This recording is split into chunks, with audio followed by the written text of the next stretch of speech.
We've read the record. Let's talk first about the order of creation. And I want to very quickly survey what we've just read. In verse 3, we have day 1. The first act of creation, light and darkness. It's not the same as sun, moon, and stars. Those come on day 4. This is the separation of light from darkness. There's light and there's darkness, both existing. And we're asking how? And the answer is, it's not defined for us. God simply brings light into being, and apparently, not going to die on this hill, but apparently it says there proceeded to be evening, and there then was morning.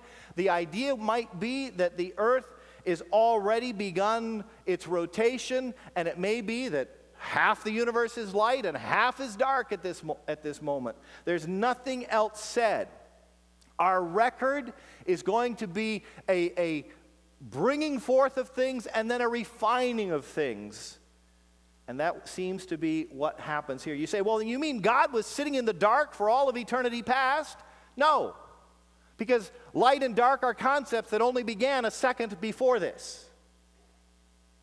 Because God created a material universe. Before that, God's existence was his eternal existence, a glorious existence, a loving existence. It's all sorts of things. But what it looked like, we can't even begin to fathom, because even asking the question is a category error. There was no time, there was no space, there was no energy, there was no matter. None of that existed a second before this. And so the light is created, and a day moves forward. In verse 6, we come to day 2. And those waters over which the Spirit of God had hovered, that apparently covered the face of the earth, we're told that there is a separation made. A firmament created between the waters below and the waters above. Years ago, people had put forward the idea that there may have been a water or vapor canopy up above, and that, of course, would be very nice for Genesis 6 and 7 when the flood comes and it could fall and flood everything. Many, even creationists, no longer posit that. They would say the waters above are most likely the clouds, and the waters beneath are the seas. You say, well, where'd all the water come from for the flood? And a couple things we'll see when we get there is the flood was a tremendous cataclysm. And we're told that fountains of the deep broke forth, where were probably tectonic shifts of the earth, and there was the movement of waters. There were probably subterranean waters that come up as well as water coming down. We don't have to posit things. We don't have to. One of the things I just want to say is, and I appreciate this about creation science, they put these things forward, then they check them out, and there have been ideas that creationists say, this would help our theory, but we don't really think that works, and it doesn't have to. Again, believing the Bible is not checking your mind at the door and saying it doesn't matter what the evidence says. In fact, I would say we're doing our best to be as faithful to the evidence as we can be. The separation takes place. You have waters, seas covering the earth. You have clouds and water in the heavens. Then comes day 3, verse 9, and dry land appears. And notice he says dry land, not just land. He says dry land appears. He sets the boundaries of the sea. And immediately as that dry land appears, it brings forth vegetation. And we might look at that. Remember last week we said the Lord forms and then he fills. And I said day 3 is still a forming day. And you say, well, wait a minute. If vegetation is coming and growing rapidly, it's growing so rapidly that by the time you have creatures that need to eat the green plants, they're already fully mature. He talks about trees with seeds in their fruit. How many of your fruit trees bear in 2 days? God creates them and causes them to grow rapidly. May even form them, as he forms them, mature.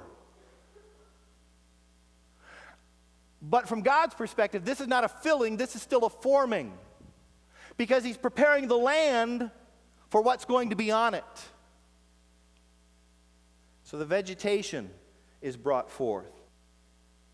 By the way, the idea that this plant life comes forth as it does and is attached to the land, and the land and the plants are almost seen as one, understand, this kind of sets aside the idea that plants are somehow alive like animals and people are alive. There's a very great distinction that will begin in day 5. We'll talk about it then. Day 4, God begins to refine a bit. First, with the first part of creation, the light. He now begins to bring it into light sources. He creates luminaries, the greater light to rule the day, the lesser light to rule the night. Sun and moon. And what are they for? And stars as well. Well, it says they're to separate the day and the night. He says they are also for signs. That's kind of interesting to me. I'd love to spend more time on that one, because when you see signs, it might refer to the changing of seasons, but he talks about seasons later. Signs are almost always revelatory.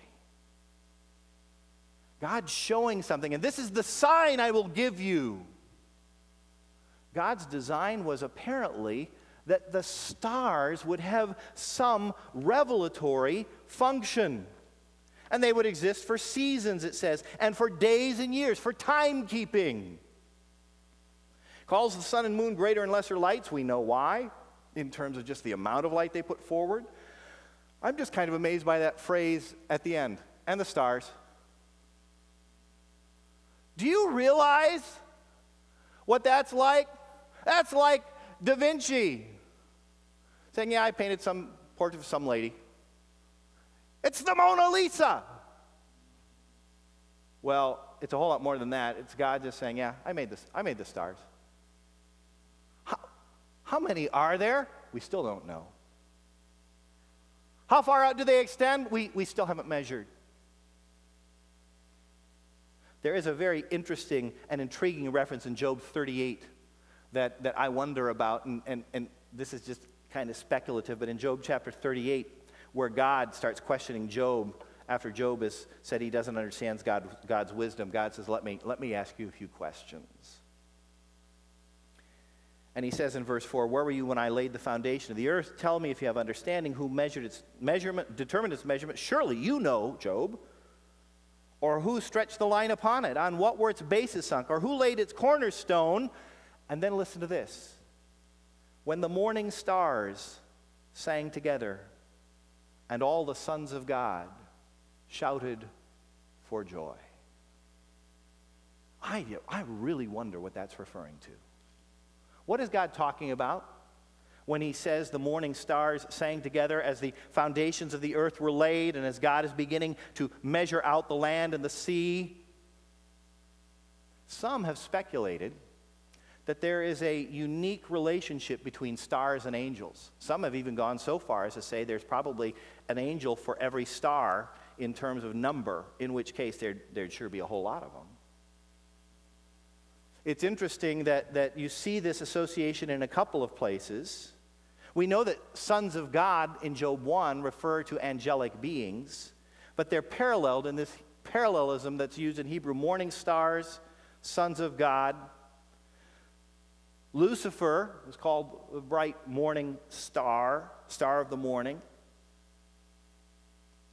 Revelation 12:4, the amazing vision of the dragon sweeping with his tail a third of the stars of heaven to earth. Some see that as the possible fall of the angels. And we do know that Satan fell from heaven. Luke 10:18 tells us that. I'm not going to be dogmatic on this, but it may be a detail of creation that's not told to us, because all of creation's story from verse 2 following is all about the earth. But some have speculated that maybe angels come into being at the same time as the stars. We know they had to be there when the stars were there. I don't know. You can play with that. Day 5, verse 20. We have sea creatures and birds. The first reference to a very important word in verse 20. It says, and let the waters swarm with swarms of living creatures. That phrase, living creatures, nefesh chaya. I love saying words that sound like I'm spitting or clearing my throat. Nefesh chaya. Nefesh, a living soul. Fish and birds and sea creatures are different from plants. They're animated by this life principle. First time we see it here concerning the birds and sea creatures. They're all called living creatures. God, it says, created these. And that's that word bara, created something new. It's the first creation of something living. Day 6, verse 24, begins with land animals. And interestingly enough, where he says he created living creatures in the sea and the air, it doesn't say he created the land animals. It says he made them, different word. More than that, he says, let the earth bring them forth. So basically, he's using the earth to form them, to make them. Why does he not use the word create? I think he doesn't use it because he used it for these kinds of living creatures when he talked about the sea creatures and the birds. They're all the same category. So he's already created this life, but now he's forming a new form of it, the living creatures on the land. They're brought forth from the earth, made. The word can mean fashioned, shaped, or formed. We're going to spend a lot of time next week because we're going to spend 2 weeks on this chapter. And that's it, 2 weeks, and then we move on. We're going to spend more time next week talking about this idea of according to their kind, because he seems to say that a lot. We're going to try and pick up a lot of the repeated phrases. But there's differentiation. It's not just a general land animal out of which all the land animals will eventually be found. Then in verse 26, we have man's creation. And God makes a speech before he starts this. He says, let us make man in our image and after our likeness. And let them have dominion. And he goes on to talk about the dominion of man. And then he talks about our creation. And he says he's going to make us. And he does that out of the ground. But he uses in verse 27 3 times the word created, which again makes a distinction between mankind's creation and the creation of animals, sea creatures, birds. They were created, that whole group was created, and now he does something unique again, something new. He creates humanity. And then he blesses humanity. He blesses us with what's called the creation mandate. Be fruitful, multiply, fill the earth, subdue it. Dominion over everything, and a vegetarian diet. Why? Because among the creatures at this point, there is no death. So I know my vegetarian friends love this and say, this is the perfect state. And I say, yes, but we live in a fallen world. Read Genesis further. We'll spend a lot of time talking about man's creation when we get into chapter 2, and we're going to come back and bring this in and harmonize chapters 1 and 2 on that. Verse 31, after this week is over, God says, it's very good. It's very good. And then in chapter 2, verse 2, we have the 7th day where God rested, not out of tiredness, but out of completion. And he sets aside the 7th day. Now again, keep in mind, who's the initial audience of this? Moses is writing to the children of Israel. What other book are they getting? Either just after this one, but they've already heard the stuff from the mountain? Exodus. So they've already heard about the Sabbath day. So now they're going, oh, that's why.